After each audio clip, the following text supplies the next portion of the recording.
women's empowerment is a hoax. And the reason why I say this is this. The reason why I say women's empowerment is a hoax is because everything that has happened with women historically, anything that's looked like empowerment has been on the benefit of what is financially lucrative. So the reason why I feel like we've been duped as women, we've been duped into believing that we have some sort of empowerment, that all of this has been on our own strength, that we have risen up against the man and have become empowered. We've been duped because the power that we have been given was the result of it being financially it being lucrative and profitable to do so. When women started going into the workplace and started working, companies and businesses realized that women, they're missing out on a whole demographic of people. Like, as a business owner, anybody that knows anything about business, you know that you want to make sure that you are hitting your target demographic, right? Now, all these businesses, they were initially marketing to men because men were the ones who had the money, and the wives would have to go and ask their husbands for money to buy whatever they needed to purchase, right? Because women are now going into the workforce, we see advertising shift totally and completely to women. Women are more receptive, to advertising. And that 70 to 80% of the buying that happened is by women or influenced by women. Now, this is a very, very, very, very important point. I just want to make it very clear that the advantages that we got in this country only became concrete because they were profitable. In the 1960s, these ads popped up and everything, it started showing women being these strong, powerful women in the workforce. We were beautiful, we was handling everything, and we were getting it done. And we didn't need men to come in and do what they were normally doing. This is where like a lot of that started. And it really took off in like the 80s and the 90s. That's when it really became a serious thing of this woman is doing it all by herself. Now, we as women, we like to hear that. You know, it strokes our ego for us to have this idea that we're strong and we're independent and we get it done and all of that. But that's too much pressure on us, first of all. And second of all, it's not true. And the only reason why those type of narratives were circulated is because it was lucrative to do so, because of the fact that women have such a huge buying power now. We have ads targeting women and making women out to be, you know, the sexual objects, the sexualization. And that's where we see it. It's starting in the 60s, in the 70s, and it progresses on into the 80s and 90s. So the point I'm making is that this push for women's liberation and women's empowerment was not a genuine or authentic one. It was one rooted in the fact that advertising to women is a very, very, very lucrative industry. It's because we have all of this, you go girl, I'm woman, hear me roar, and all that is happening, right? Our society starts to shift.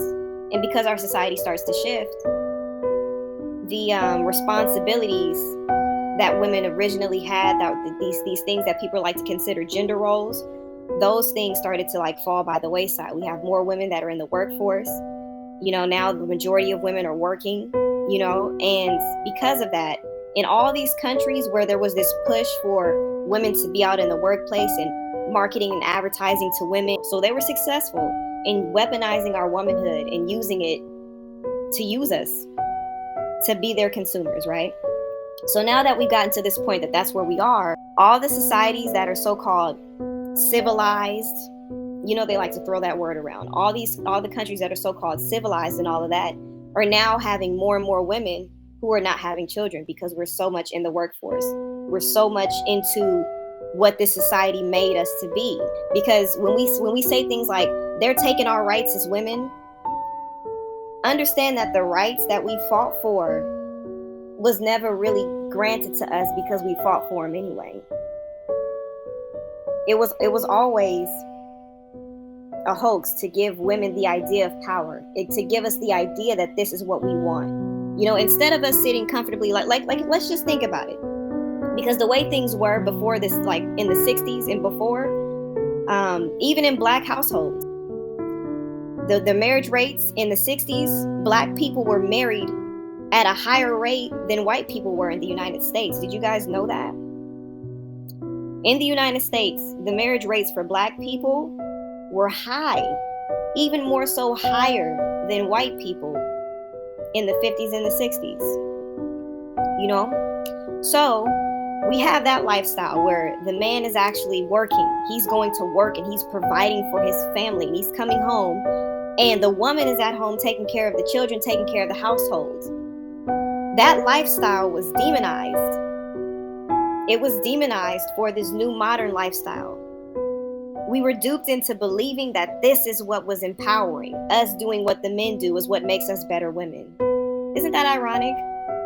I'm not saying that women can't work. I'm not saying that women can't be workers or anything like that. But the point I'm making is, we as women, we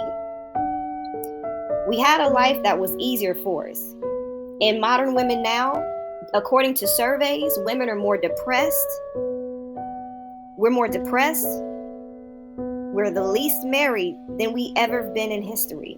The idea that we fought for these things because this is what we wanted and this was better for women was something we were tricked into believing, where they say, this is what's good for you. This is what women want. This is what the working woman is.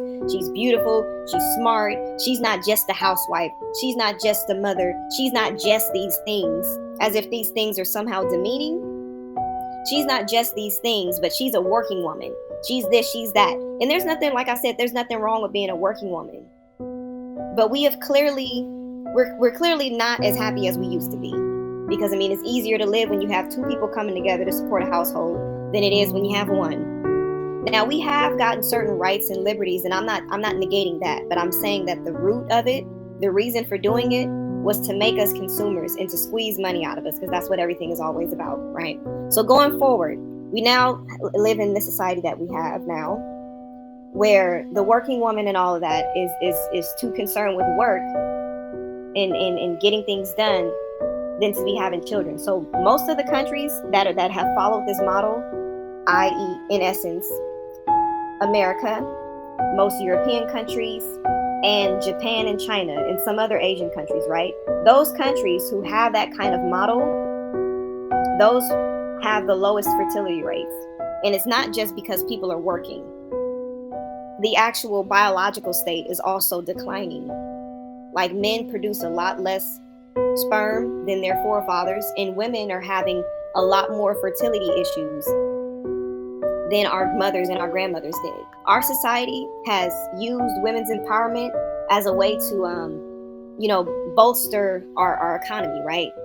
Because women are like these main consumers, but now society has dug itself in a hole that it can't get itself out of, because there's a cause and effect when it comes to doing that. So it says fertility rate, jaw-dropping global crash in children being born. It says the world is ill prepared for the global crash in children being born, which is said to have a jaw-dropping impact on societies. You hear that? The world is ill prepared for the global crash. It says that 23 nations, including Spain and Japan, are expected to see their populations halve by 2100. So they're going to have half of what their population is today by the year 2100.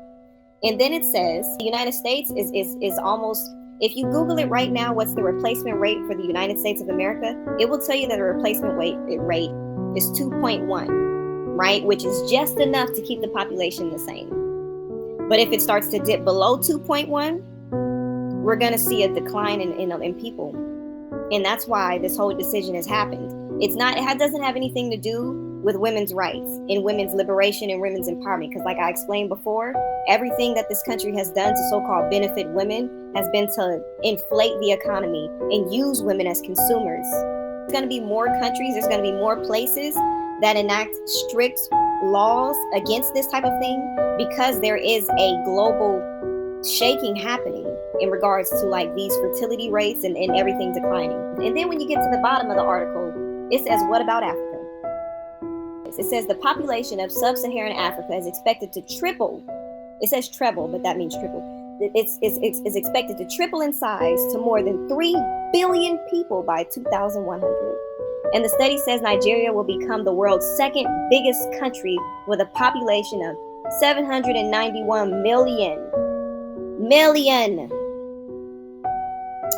Professor Murray says, we will have many more people of African descent in many more countries as we go through this.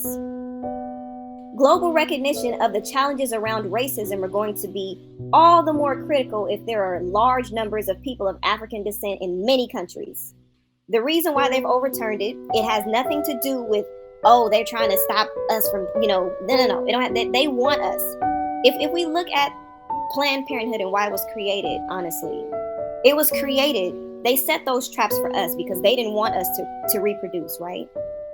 But then now their women have fallen into the traps that they set for us. If we're just being 100% honest, they set traps for us and their women are falling into the traps. So this is a last ditch effort to preserve their majority because it's slipping away.